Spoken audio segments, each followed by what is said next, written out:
उसका चैप्टर था, उसमें सबसे पहला जो पॉइंट था, उसका सबसे पहला पॉइंट ये था कि look at the management of the company, right. तो आप मानोगे नहीं कि मुझे कुछ समझ नहीं आई कि यार मैनेजमेंट कंपनी की देख के आप कोई भी अगर ज्वाइन करना चाहता है, इसको बिल्ड करना चाहता है, उसको कंपनी की मैनेजमेंट में क्या देखना। तो कंपनी में काम किया, कंपनी का एक प्लान है, कंपनी के प्रोडक्ट्स हैं, आपने प्रोडक्ट बेचने हैं, आपने अपनी टीम बनानी है, टीम से आपने प्रोडक्टिविटी बनानी है, आपकी जो अचीवमेंट होगी उसके करके आपको पे आउट होगा, कहानी खत्म। तो मैनेजमेंट का क्या रोल आएगा, मुझे उस चीज का उस समय समझ नहीं आई। पर जैसे वहां पे समय बदला, कुछ समय आगे जैसे बढ़ता गया, तब मुझे एक चीज का एहसास हुआ कि मैनेजमेंट सबसे ज्यादा इंपॉर्टेंट है। क्योंकि अगर कंपनी की कोई मैनेजमेंट है जिसका दिमाग से सोच यही है कि वो अपने लोगों के बारे में सोचे, तो वो ही कंपनी स्टेबल रह सकती है। मैंने देखा क्या कि शुरुआत में लोग जो है डायरेक्ट सेलिंग कंपनीज के जो फाउंडर थे या कुछ थे, वो वायदे बहुत बड़े करते थे, पर जैसे ही कंपनी सफल होती थी, सफलता ना ही सिर्फ उनके दिमाग पे चढ़ती थी बल्कि उनकी जुबान पे भी चढ़ जाती थी, यानी कि बददिमाग हो जाते थे और बदतमीज हो जाते थे। इन चीजों से मैंने देखा कि कैसे लोगों का सोच बदलती है, कैसे कंपनियां जो हैं वो अपने मुनाफे पे ज्यादा चली जाती हैं और लोगों के बारे में सोच बिल्कुल बदलती है। कैसे वो पॉलिसी अपनी मर्जी के अकॉर्डिंगली बनाते हैं जो डिस्ट्रीब्यूटरों के हित में नहीं है। आप मानोगे नहीं कि 6 साल एक कंपनी के अंदर नेशनल सेल्स हेड बनने के बाद मैंने उस कंपनी को छोड़ा, और कोई कारण नहीं था, सिर्फ यही कारण था कि जो उनकी पॉलिसी थी वो डिस्ट्रीब्यूटर्स के हित में नहीं थी। उसके बाद एक और कंपनी में गया, वहां पे कम से कम 2 साल काम किया, वहां पे भी इस कारण से छोड़ा क्योंकि उनकी पॉलिसी जो थी या उनकी सोचने का तरीका मुझसे बिल्कुल अलग था। फिर विदेशी कंपनी में, जैसे हमारे यहां पे होता ना कि गोरे लोग बहुत पसंद आते हैं, तो मैंने भी सोचा शायद हिंदुस्तान के अंदर जो हमारे लोग हैं वो उनको कंपनी इस नेटवर्क मार्केटिंग सिस्टम के बारे में नहीं आता। तो मलेशिया की एक कंपनी जहां पे कम से कम 30 साल से नेटवर्क मार्केटिंग चल रही थी, वो कंपनी उस समय 10 साल से ज्यादा पुरानी थी। मैं उसके अंदर मलेशिया के अंदर चीफ एग्जीक्यूटिव ऑफिसर बना, वहां पे उस कंपनी को चलाया। तो सोचा शायद वो एक मैच्योर कंपनी होगी, उनका इंडिया में ऑपरेशन शुरू किए। बल्कि इंडिया में जब ऑपरेशन शुरू किए तो तब लगभग 1.5 साल के बाद ही समझ आ गया कि वो अपने देश में बहुत एक बेहतरीन कंपनी है, बल्कि उन्होंने हमारे देश को बिल्कुल नहीं समझा। तो जो मैं मैनेजमेंट की सोच कर रहा हूं कि जब तक मैंने 3 कंपनीज के अंदर काम करने के बाद एज ए प्रोफेशनल, मैं कभी नेटवर्कर नहीं था, मेरा हमेशा एक्सपर्टीज ये था कि कंपनीज को बेहतर कैसे चलाना है, कंपनी को बड़ा कैसे बनाना है, और कंपनी को इस तरह से चलाओ ताकि लोगों को कोई तकलीफ ना हो, लोग उसके अंदर ग्रो कर सके। क्योंकि मेरा यही मानना था कि अगर आपकी कंपनी में लोग ग्रो करेंगे, डिस्ट्रीब्यूटर ग्रो करेंगे, तभी कंपनी ग्रो कर सकती है। मैं जो हमेशा आज के दिन पे कहता हूं, जैसे मुझसे एक व्यक्ति ने पूछा कि जी आप आज के दिन पे बहुत बड़े आदमी बन गए हो, आपकी कंपनी लगभग 3000 करोड़ की हो गई है, तो आप बड़े इंसान हो गए हो। मैंने उनको एक ही बात कही कि जब कंपनी 2004 में शुरू हुई थी तब भी मेरा कद 6 फुट 3 इंच था, आज भी 6 फुट 3 इंच है। कंपनी बड़ी हुई है, मैं वैसा का वैसा ही हूं। और मैं हमेशा ये कहता हूं कि अगर आज वेस्टीज इतनी बड़ी कंपनी बनी है, वो इसलिए बनी है क्योंकि आप लोगों ने अपना विश्वास वेस्टीज के अंदर रखा, और हम एंटायर मैनेजमेंट ने उसी तरह से काम किया ताकि जिसके करके आप लोगों की कंटिन्यूअस ग्रोथ हो सके। लेडीज एंड जेंटलमैन, मार्केट की पहचान होना बहुत जरूरी है। जो मैं हमेशा कहता था, अगर किसी की स्टील मिल है, किसी के पास और कुछ है, बड़ा बिजनेस है, उसके पास पैसा बहुत बड़ा है और वो नेटवर्क मार्केटिंग की कंपनी शुरू कर ले, ये जरूरी नहीं है कि वो कंपनी सफल हो। अगर आप हमारे देश का इतिहास देखेंगे, हिंदुस्तान यूनिलीवर का आपने नाम सुना होगा, right? One of the biggest company India के अंदर, एफएमसीजी के अंदर, वो लोग भी नेटवर्क मार्केटिंग के अंदर आए थे, सफल हो पाए, राइट? सहारा श्री, राइट, डाबर इंडिया, और कितनी कितनी हिंदुस्तानी और विदेशी बड़ी बड़ी कंपनियां आई, बल्कि इंडिया में वो सफल नहीं हो सकी। तो जो मैं बात हमेशा कहता हूं कि सोचने की हिम्मत करो। सोचने की एक चीज की हिम्मत करने की बहुत जरूरत है कि वेस्टीज में ऐसा कैसा क्या है जिसके कारण आज वेस्टीज ना ही सिर्फ इंडिया की नंबर 1 डायरेक्ट सेलिंग कंपनी बनी, बल्कि वर्ल्ड की टॉप 30 कंपनीज के अंदर वेस्टीज का नाम आता है।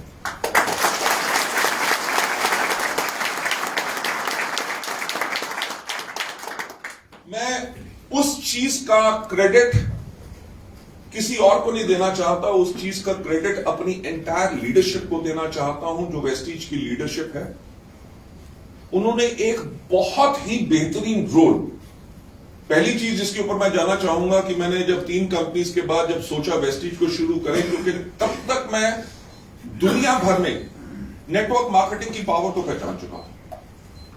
मैं देख चुका था कि 25-25 साल के लड़के जो है 25 से लेके 35 लाख रुपया कमाते हैं, बढ़िया से बढ़िया गाड़ियों में। मैंने विदेशों में उनको देखा, वो इतनी ऐश की जिंदगी जीते हैं और उनका कैरियर बिल्कुल सेट है। एमबीएज इंजीनियर्स जो है वो अपनी नौकरियां छोड़ के मल्टीनेशनल से डायरेक्ट सेलिंग के अंदर आते हैं। पूरी दुनिया में जब मैंने देखा कि क्या कारण है कि इस इंडस्ट्री को हर जगह इतना सम्मान मिलता है, बल्कि हमारे देश में इसमें इज्जत क्यों नहीं मिलती, तो मैंने कहा कब तक मैं दूसरों के ऊपर उंगलियां खड़े करूंगा कि जी इस कंपनी ने मेरे को करने नहीं दिया, उस कंपनी ने करने नहीं दिया। खुद ना क्यों ना अपने ऊपर उंगली खड़ी करें और उसी तरह से बिल्ड करें जिस तरह से हम इस इंडस्ट्री को चाहते हैं। मैंने एक चीज मान चुका था कि अगर इस दुनिया में कोई सबसे नेक काम है तो वो है डायरेक्ट सेलिंग। जहां पे आपका भाई नहीं होता, आपका अपलाइन आपका दोस्त होगा या अनजान व्यक्ति होगा, तब भी आपके साथ दिन रात काम करेगा। आपका नेटवर्क ना बने, आपका नेटवर्क बनाता है, नेटवर्क को एजुकेट करता है, कोच करता है, गाइड करता है, उनको सफलता के ऊपर लेके जाता है कि जाओ और जाके अपनी जिंदगी आराम से जियो।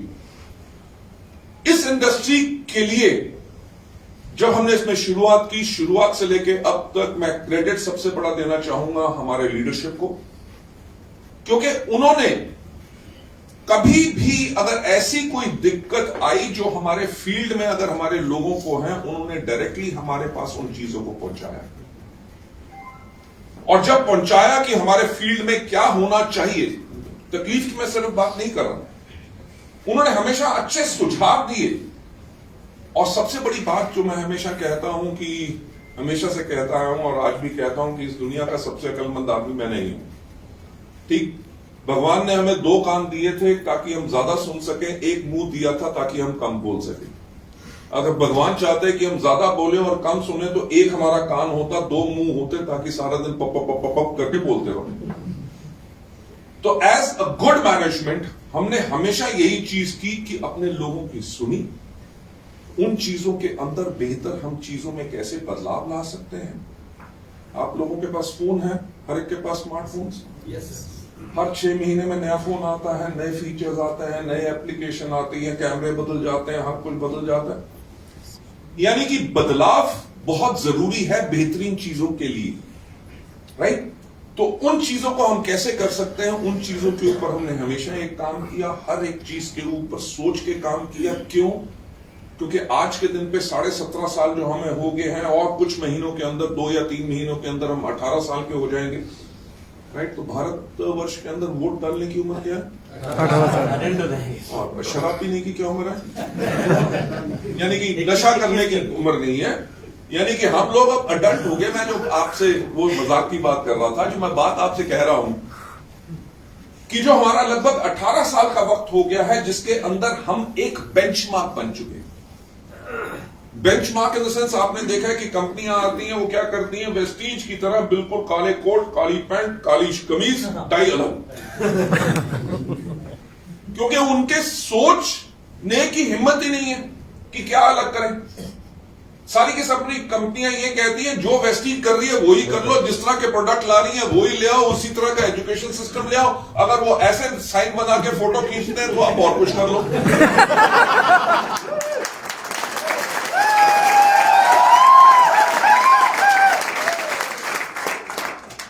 देखो मैं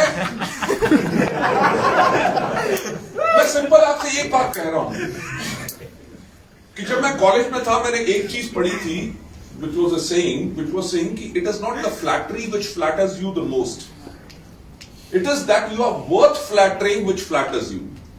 यानी कि चापलूसी करना वो चीज नहीं है जो आपको खुश करती है, बल्कि आपकी कीमत ऐसी है या काम आप ऐसे कर रहे हो कि कोई आपकी चापलूसी करे, वो सबसे ज्यादा महत्वपूर्ण है।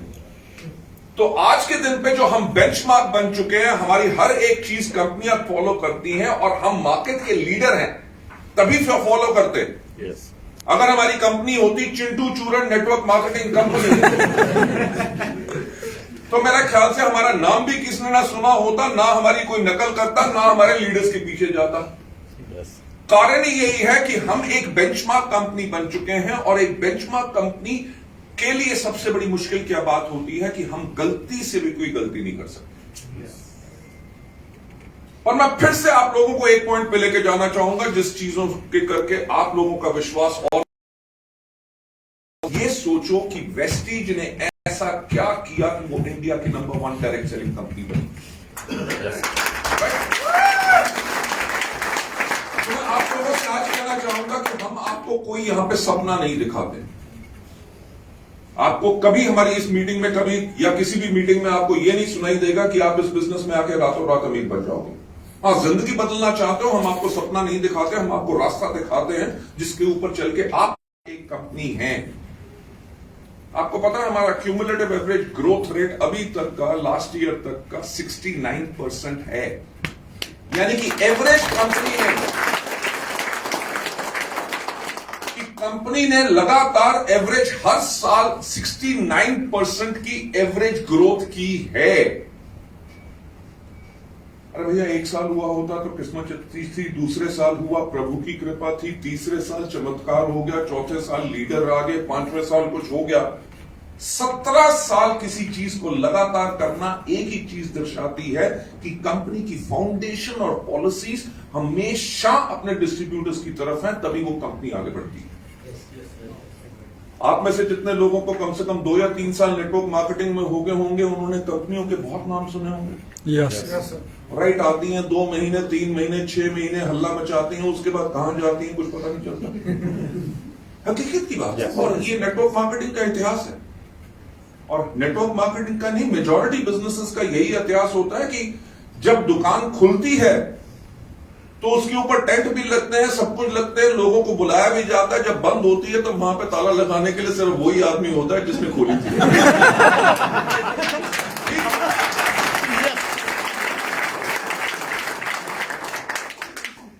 तो वेस्टीज की सफलता के ऊपर सबसे बड़ा हाथ जो है कंपनी की मैनेजमेंट का और कंपनी की हमारे लीडरशिप।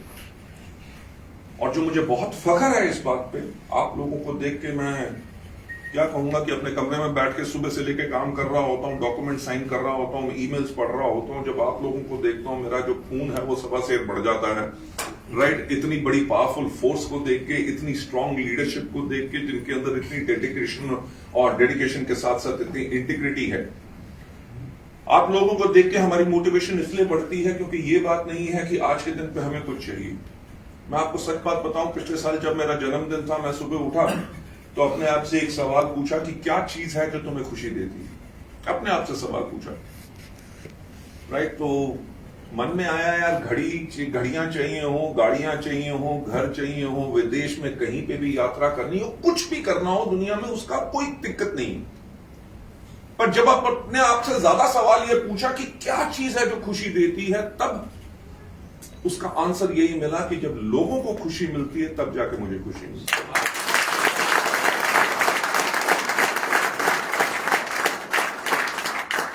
YouTube के ऊपर आपने देखा होगा हमारे ऐसे कितने लोग हैं जो आंखों से देख नहीं सकते, वो आज महीने में कम से कम 3-3.5 लाख रुपया पाते हैं। आपने ऐसे लोगों को देखा होगा जो बिल्कुल अनपढ़ है, महीने में 6 से लेकर 8 लाख रुपया पाते हैं।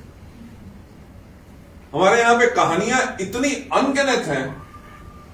मैं आपको 2 के बारे में बताना चाहूंगा, सुनना चाहोगे? यस। सो मच, आपने हाँ कह दिया।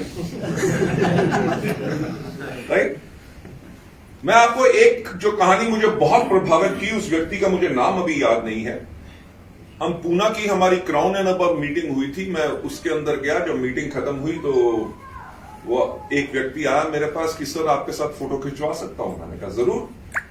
तो जब उसके साथ फोटो खिंचवाने लगा तो उसने कहा सर मुझे मुबारक दीजिए। मैंने कहा मुबारक हो, पर किस बात की?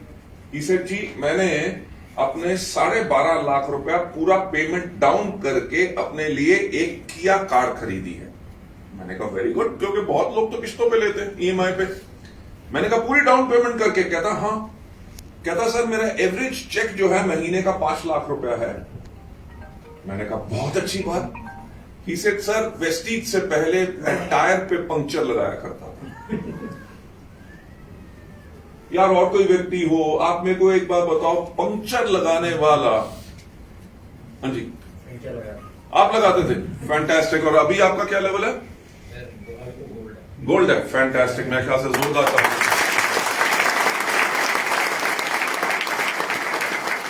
आपका नाम था? विनोद जी। ओके, देखिए विनोद जी, मैंने तो पूना की कहानी सुना रहा था, पर हमारे यहां पे ऐसे व्यक्ति हैं जो विनोद जी जो गोल्ड डायरेक्टर बन चुके हैं। ये पावर है। मैं एग्जाम्पल की बात नहीं कर रहा, मैं ये पावर की बात कर रहा हूं कि एजुकेटेड हो ना हो, कुछ हो ना हो, जहां पे आदमी सपने देखने से भी डरे, वेस्टीज के अंदर उसकी जिंदगी बदल जाती। एक हमारे राजीव शर्मा जी के बहुत खास मित्र हैं, उनकी बात मैं आजकल बहुत करता हूं। बहुत ही बेहतरीन लीडर, फर्स्ट क्लास लीडर, पर जब भी हमारा फॉरेन ट्रिप जाता है तब मैं उनसे बहुत डरता हूं, राइट? क्योंकि फॉरेन ट्रिप में आप में से कोई कितने लोग फॉरेन ट्रिप पे गए अभी? ओके, हमारा बहुत जल्दी फॉरेन ट्रिप अनाउंस हो रहा है, तो उसके लिए आप लोगों को भी जाना है, अपने आप को तैयार कर लीजिए।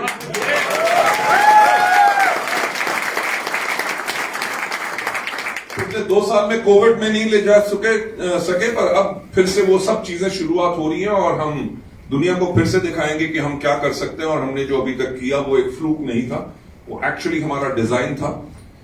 तो मैं जिस व्यक्ति की बात कर रहा था, हमारा फॉरेन ट्रिप में क्या होता है कि एक रात को हमारा होता है गाला डिनर। गाला डिनर के टाइम पे कंपनी पूरा का पूरा एक प्रेजेंटेशन करती है अकाउंट की, जी हमने आपको पिछली बारी क्या प्रॉमिस किया था, क्या प्रोडक्ट्स लॉन्च होंगे, क्या सर्विसेज होंगी, जो लोगों के सजेशंस होते हैं उनको हमने कैसे इनकॉर्पोरेट किया और हमने ये किया। तो एक तरह का अकाउंट होता है जो हम अपनी लीडरशिप को देते हैं। तो उसके बाद गाला डिनर होता है, डांस, खाना शाना सब कुछ। तो वो जो हमारे फैंटास्टिक लीडर हैं वो बहुत कमाल के आदमी है, पर होता क्या था, जिस दिन गाला डिनर होता था वो 2 छोटी छोटी लेते थे, ज्यादा नहीं। और उसके बाद स्टेज के ऊपर ऐसे डांस करते थे कि कोई आदमी मार नहीं सकता। और जब पसीने से भिग जाते थे बिल्कुल डांस करते करते, मैं जब खड़ा होता था लोगों को देख रहा होता था, कहीं से भाग के आते थे, गीली सी पप्पी दे के भाग जाते थे।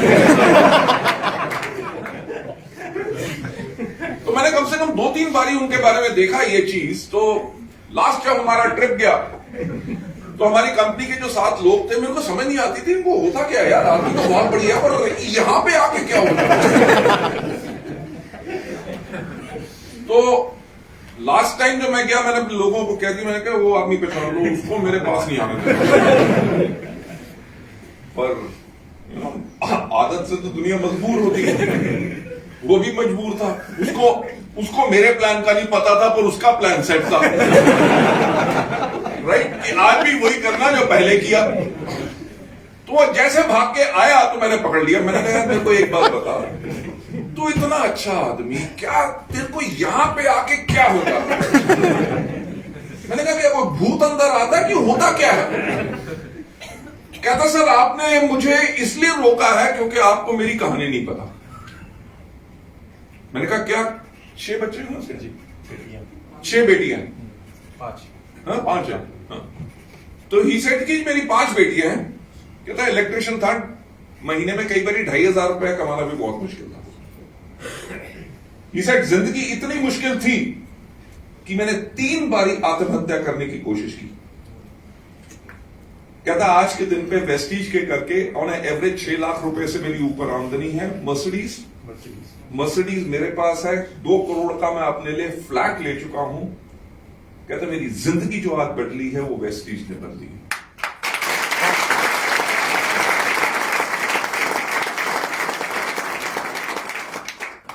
समझो, मैं हमेशा अपनी लीडरशिप को एक बात कहता हूं कि ये मैंने नहीं रखता कि आपका कितना बड़ा चेक है। आपने अगर सबसे पहले अपने डाउनलाइंस को मिलके उनका चेक बड़ा बना दिया, आपका ऑटोमेटिकली चेक बढ़ता जाएगा, राइट? आज के दिन पे हमारी लीडरशिप दिन रात जो काम करती है, सारा दिन ट्रैवल करती है। इंतजार कर रहे थे कि कोविड खत्म हो। कोविड के अंदर भी जूम मीटिंग्स, अलग अलग ट्रेनिंग प्रोग्राम्स आपके लिए करते हैं। हर एक आपको गाइड करते हैं, कोच करते हैं, मेंटर करते हैं। वो इसलिए करते हैं कि इसलिए नहीं कि इनका चेक बढ़े, क्योंकि जो इनका ये चेक आ रहा है, अगर ये काम करना बंद भी कर दें तब भी इनका चेक आता रहेगा और हर कुछ महीनों के बाद बढ़ता रहेगा। पर पॉइंट ये है कि जो हमारी कंपनी का विजन है कि हम लोगों की मदद करें कि लोग अपनी जिंदगी को जी सकें, वो भी आर्थिक आजादी के साथ, उसके ऊपर हम सब काम कर रहे हैं। तो ये बिजनेस ना हो के एक मिशन है, एक हमारा ये मकसद है कि हम लोगों की जिंदगियां कैसे बदलें। आप लोगों का ज्यादा ना समय लेते हुए आपको थोड़ा सा कंपनी के बारे में बताना चाहूंगा। हमारी कॉन्टिन्यूसली ग्रोथ इसलिए रही है क्योंकि कंपनी जो है हमेशा फ्यूचर के लिए काम करती है। जो हमेशा मेरा एक कहना रहा है और जब जिस करके हम सफल हुए हैं, मैं हमेशा एक बात कहता हूं कि सफलता उन्हीं को मिलती है जिनकी तैयारी अच्छी होती है। तो आप लोगों ने भी जो सफल बनना है, आप लोगों ने जो सफल बनना है, उसके लिए ये मत सोचो कि हमारा प्रोडक्ट सिर्फ प्रोडक्ट बेचने का बिजनेस है, या हमारा बिजनेस सिर्फ लोगों को मेंबर बनाने का बिजनेस है। हमारा बिजनेस है बिजनेस ऑफ लीडरशिप। आप अपने अंदर जितना बदलाव लाओगे, अपने आप को जितना बेहतर बनाओगे, जितना सीखोगे हर रोज, उतना आप और ज्यादा बेहतर बनोगे और उतना ज्यादा आप लोगों को और प्रभावित करोगे। तभी जाके लोग आपके पीछे दीवाने होंगे, तभी आपके साथ काम करेंगे और आपकी हर एक लफ्ज के पीछे पागल होंगे। पर सबसे पहले उस लेवल पे जाने पे, ये क्राउन होना या डबल यूनिवर्सल क्राउन होना लीडरशिप का लेवल नहीं है, वो एक अचीवमेंट का लेवल है। पर जिनके अंदर वो खूबियां हैं लीडरशिप वाली, वो ही इस बिजनेस में सफल हो सकते हैं ज्यादा समय तक। जिनके पास अगर वो खूबियां नहीं है, बहुत मेहनत कर रहे हैं, थोड़े दिन के लिए सफल हो जाएंगे, फिर उसके बाद उनकी सफलता कम हो जाएगी। एक अपार सफलता पाने के लिए अपने अंदर कॉन्टिन्यूस इंप्रूवमेंट लाना बहुत जरूरी है। उसी तरह से कंपनी को मैनेज करने के लिए भी हम हमेशा एक काम करते हैं कि आगे आने वाले समय की हमेशा हमारी तैयारी रहनी चाहिए। मैं आपको कुछ एग्जांपल्स देना चाहूंगा। पहला एग्जांपल हमारा 2011 का है, जब हमें लगभग 7 साल हुए थे। तो जब हमें 7 साल हुए तब हमने एक किताब निकाली। उस किताब का नाम था फ्रॉम हेयर टू एटर्निटी, यानी कि उसका नाम हमने हेयर टू एटर्निटी का मतलब क्या रखा, अब से लेके अंत काल तक। हमने लोगों से एक प्रॉमिस किया कि वेस्टीज एक कंपनी है जिसको अभी सिर्फ 7 साल हुए थे, कि अब से लेके अंत काल तक वेस्टीज रहेगी। और उस किताब के नीचे हमने लिखा 7 वंडर ईयर्स, यानी कि 7 साल वेस्टीज ने कंप्लीट किए थे। और उसके ऊपर हमने जो किताब बनाई वो इसलिए बनाई क्योंकि हफ्ते में दिन कितने होते हैं? 7। दुनिया में समुद्र कितने? 7। दुनिया में अजूबे कितने? 7। तो अगर आप उस किताब को आज के दिन पे भी देखो, उसको खोल के देखो, तो हमने एक बात कही कि हम प्रेरित हैं दुनिया के 7 अजूबों से। राइट? हमारे हिंदुस्तान में एक अजूबा है दुनिया के 7 अजूबों में से, ताजमहल। आप मुझे बताएंगे कि ताजमहल को बनने में कितने साल लगे? 22 साल। हमने जो सबसे पहली प्रेरणा उससे ली, हमने कहा ताजमहल से हम प्रेरित हैं कि सबसे पहली प्रेरणा क्या, कि किसी ने सोचने की हिम्मत तो की कि जी आप आज कुछ शुरू कर रहे हो और उसको पूरा होने में 22 साल लगेंगे। ज्यादातर लोग तो उसके बारे में सोचेंगे भी नहीं, यार किसने इतने साल देखे, क्या करना है, अभी करके खत्म करो, कल का किसने देखा। पर सबसे पहली जो प्रेरणा उनकी ली कि किसी ने सोचने की हिम्मत की। हमने कहा कि हम कंपनी को बनाएंगे। आप उस किताब में लिखा हुआ है जब हम 7 साल के थे कि our mission is to grow to a global scale and become a benchmark in network marketing industry. Right?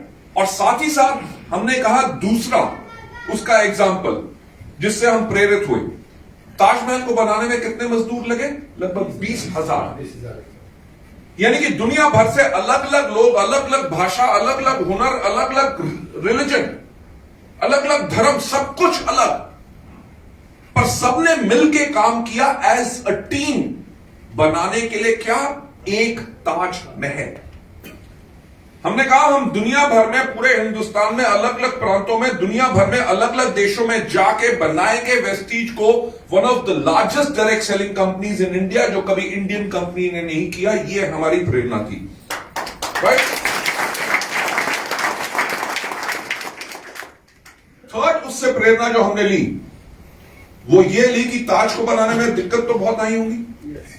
Right? नदी के किनारे है, कभी बाढ़ आ गई, कभी कुछ हो गया, किसी मिस्त्री मजदूर का, किसी हुनरकार का, किसका कोई एक्सीडेंट हो गया, मर गया, कुछ दिक्कत हुई होगी, कुछ ना कुछ हुआ होगा, पर उससे जो हमने इंस्पिरेशन ली कि वो इंस्पिरेशन ली कि परसिस्टेंस एंड परसिवरेंस, कि जो आपने मकसद चुन लिया है उसके रास्ते में कोई भी दिक्कत आए तब भी हम लगे रहेंगे, अपने लक्ष्य से कभी हम हटेंगे नहीं।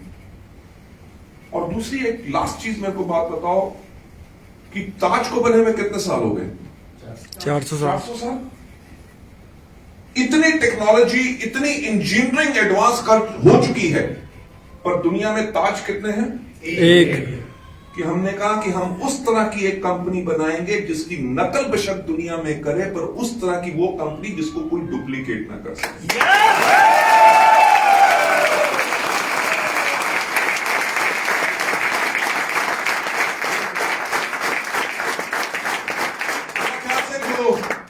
आज से 10 साल पहले हमने उस किताब में कहा था, आज के दिन पे एक एक चीज के ऊपर वेस्टिज पूरा उतरी है।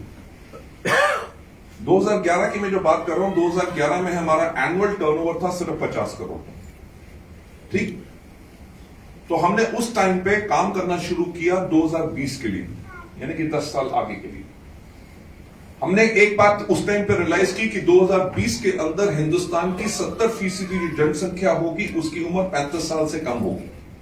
10 साल के बाद हमने कहा अगर 10 साल के बाद अगर 35 से कम लोगों की उम्र होगी, 70% लोगों की, तो उनको किस तरह के प्रोडक्ट्स चाहिए, किस तरह की कंपनी चाहिए, किस तरह का एजुकेशन सिस्टम चाहिए, किस तरह की वेबसाइट्स चाहिए, किस तरह की टेक्नोलॉजी होगी। हमने उन सब चीजों पे काम किया। यूथ एम्पावरमेंट प्रोग्राम शुरू किए, वुमेन एम्पावरमेंट प्रोग्राम शुरू किए, true man, mister of Milan, assure natural, skin formula 9, हर एक चीज अपने ट्रेनिंग, हर एक चीज को आने वाले समय के लिए तैयार कर लिया। और आप मानोगे नहीं कि 2020 जब हमने क्लोज किया था तब हमारा टर्नओवर था 2200 करोड़।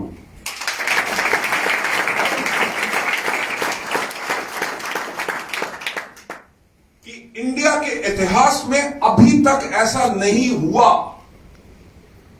कि किसी भी कंपनी का टर्नओवर 50 करोड़ हो और उसके 10 साल के बाद उसका टर्नओवर 2200 करोड़ हो। राइट? नहीं सिर्फ वो वक्त, कोविड के जो 2 साल गए, मुश्किल का समय था। राइट? जो हमारा बिजनेस है, मीटिंग्स का बिजनेस है, मोटिवेशन का बिजनेस है, सब कुछ बंद था, पर हमारे लोगों ने टेक्नोलॉजी का इतना बेहतर इस्तेमाल किया कि अपनी रीच, पैंडेमिक के टाइम पे जब दुकानें बंद थी, होटल बंद थे, जिम बंद थे, रेस्टोरेंट्स बंद थे, दफ्तर बंद थे, बैंक बंद थे, एक बिजनेस तब भी चल रहा था। वो कौन सा था? वेस्टीज का बिजनेस। Try to understand the power of Vestige.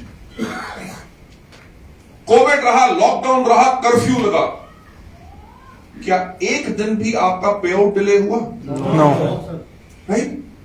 ये कंपनी की पावर होती है। बहाना बनाना बहुत आसान था, बैंक बंद है, सब कुछ बंद है, एम्प्लॉय आ नहीं सक रहे, कहां से क्या होगा। यानी कि जो, अब मेरे को ये नहीं पता वो पिक्चर कौन सी थी सलमान खान की जिसमें उसने कहा था ना डायलॉग, अगर हम कमिटमेंट कर लें, डायलॉग फसलवाने में ये ज्यादा बेहतर है हमारा हीरो। एक बार जो मैंने कमिटमेंट कर दिया उसके बाद तो मैं अपने आप की भी नहीं सुनता।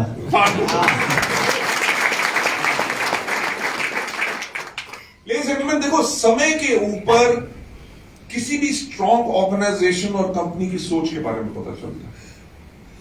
ठीक है, हम कह सकते थे कि पे आउट करना 5 दिन डिले होगा, कोई दिक्कत तो ना आती, लोग समझ भी जाते। पर जो हमने कमिटमेंट की हुई थी कि पे आउट तो अगर हमने 10 को करना, चाहे जो मर्जी हो 10 पे हो। और आपको पता है कि कितने महीनों तक, लगभग 6 महीने तक जिन लोगों ने क्वालिफाई भी नहीं किया था, उनका एवरेज पे आउट उनको जाता रहा। यस। यहाँ पे ऐसे कुछ लोग हैं जिनको पे आउट मिले उसमें। Okay, मेरी टीम से थे। किसी लीडर ने डिमांड नहीं की थी डाउनलाइन में, ना तो किसी डाउनलाइन का फोन आया था, ना किसी का कुछ आया था। तो पॉइंट ये है कि कंपनी ने एक बात सोची कि जहां पे लाखों लोगों की जिंदगियां वेस्टीज से जुड़ी हुई हैं, अगर लॉकडाउन के करके वो क्वालिफाई नहीं कर सके, उनकी गलती तो नहीं है, गलती तो कंपनी की भी नहीं थी, पर दिल में अगर दर्द हो कि उनका घर कैसे चलेगा, उन चीजों के करके कंपनी ने, बेशक हमारा टर्नओवर डाउन था, कंपनी ने अपने प्रॉफिटेबिलिटी में से अपने लोगों का ख्याल रखा।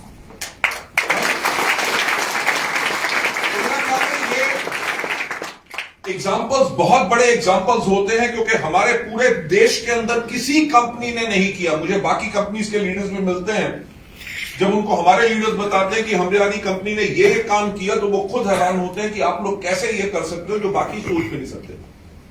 लेडीज एंड जेंटलमैन, जो मैं हमेशा कहता हूं कि सफलता उन्हीं को मिलती है जिनकी तैयारी अच्छी होती है। हमने आने वाले वक्त के लिए अपनी तैयारी कर ली है, 2025 के लिए और 2030 के लिए भी।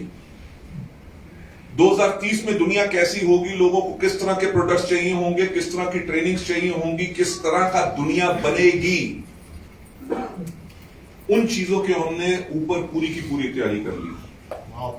राइट? मैं आप लोगों को बता दूं कि आने वाली दुनिया क्या होगी आने वाले 5 और 10 साल के अंदर। आप में से कितने लोग हैं जिनके पास मोबाइल फोन है? अरे के पास स्मार्टफोन, राइट?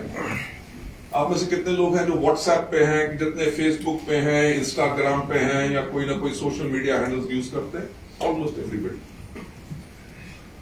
आज के दिन पे आपको मैं बताना चाहूंगा, सचमुच ध्यान रखिएगा, 2 जो डर सबसे बड़े हैं। सबसे पहला डर, जब आपका मोबाइल फोन ना मिले।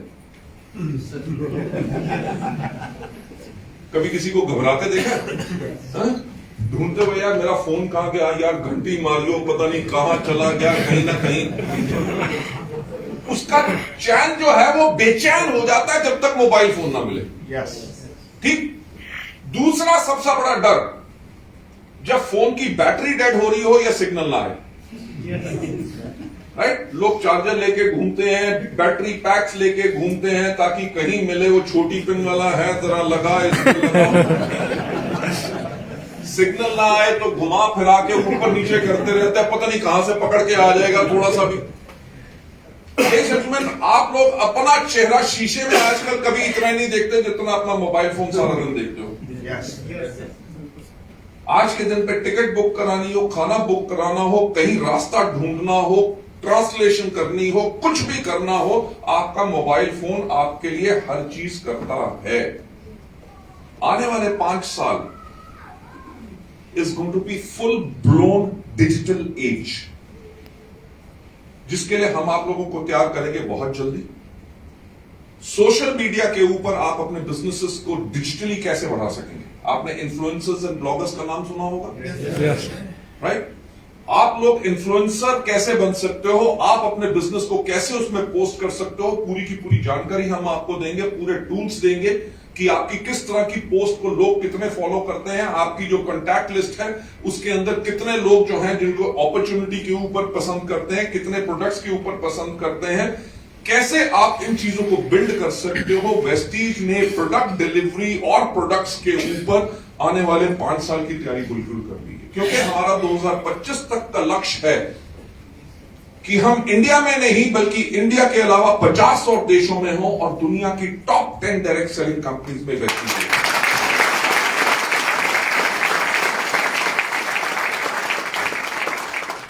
Last but not the least, जो मैं आपको कहना चाहूंगा, जो हमने पिछले साल अक्टूबर में अनाउंस किया, क्या अनाउंस किया कि तैयारी दुगनी चीज। हमने लास्ट ईयर जब मार्च में अपना टर्नओवर क्लोज किया था, तो हमने क्लोज किया था 2720 करोड़ के ऊपर, और हमने कहा 22-23 के अंदर हम 5000 करोड़ का टर्नओवर करेंगे। लेडीज एंड जेंटलमैन, मैं आपको एक बात कहना चाहूं कि जो 5000 करोड़ का जब हम टर्नओवर करेंगे, हम एक इतिहास रचेंगे, क्योंकि आज तक multi level marketing direct selling की हिस्ट्री में किसी कंपनी ने इंडिया में 5000 करोड़ का टर्नओवर नहीं किया।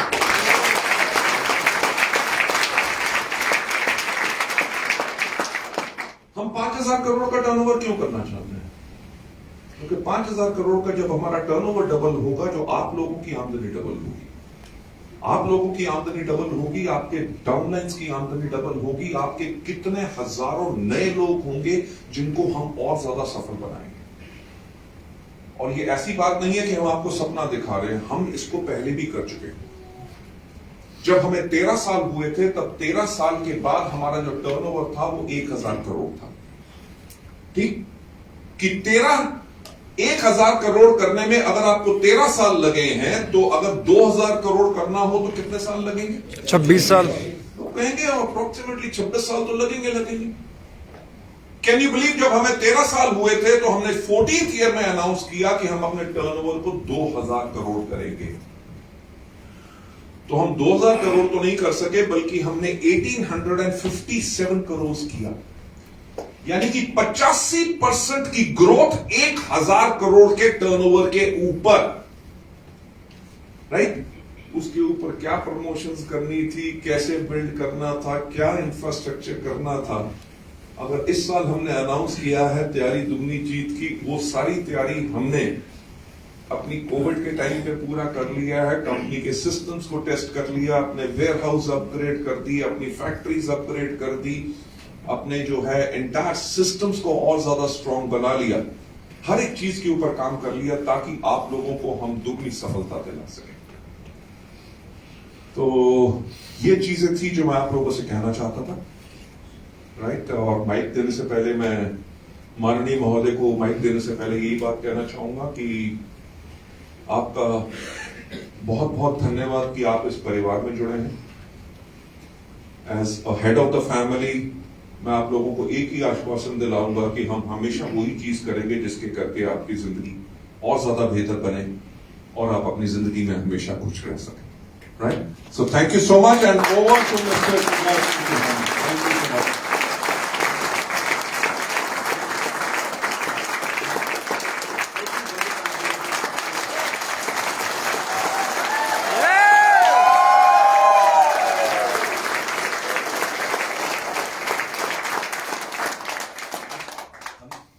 मार्च 2018 में भी हम सारे ऐसे लीडरशिप आए थे, तब हम डायरेक्टर भी नहीं थे इनफैक्ट 2018। लेकिन मैं वो बात जरूर शेयर करूंगा, जैसे जहां पर बाली सर ने एंड किया है, लास्ट टॉपिक की बात करिए, 5000 करोड़ करने की बात करिए।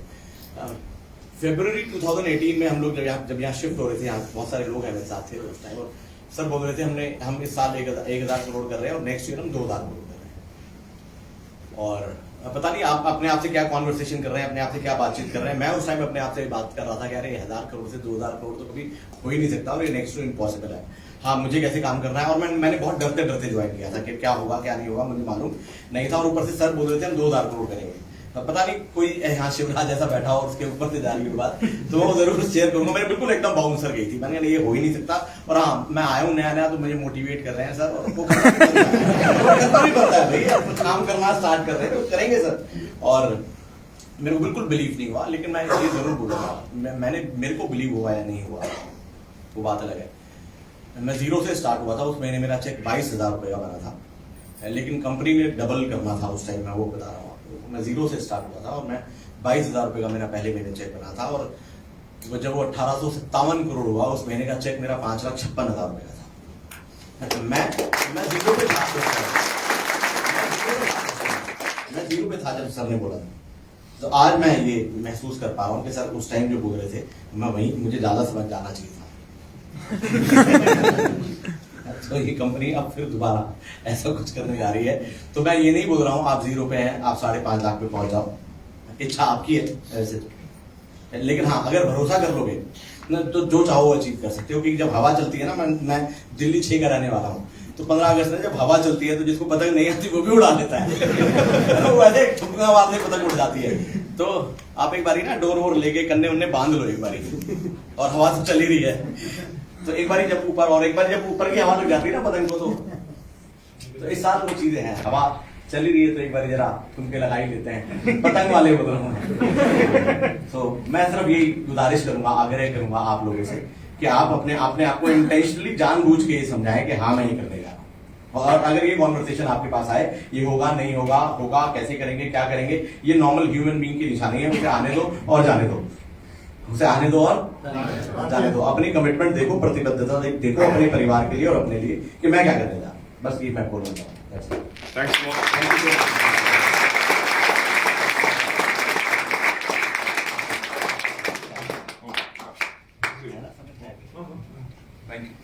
ओके, तो एक बार 2000 तालियों के साथ